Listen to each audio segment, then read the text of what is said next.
Ever wondered how processors have become so powerful? Let's look at how the number of transistors has exploded from 1985 to 2024. In 1985, Intel introduced the 80386 processor with 275,000 transistors. This was cutting edge back then.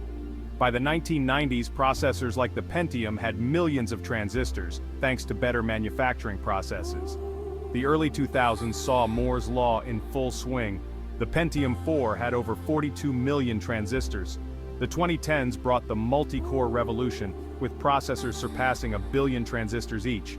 Now, in 2024, processors have reached new heights, with some having over 16 billion transistors, making them incredibly powerful. From 275,000 transistors in 1985 to billions today, it's amazing how far we've come in just a few decades. If you enjoyed this, don't forget to like and subscribe for more tech history. Credits Technolubia Tanualubi.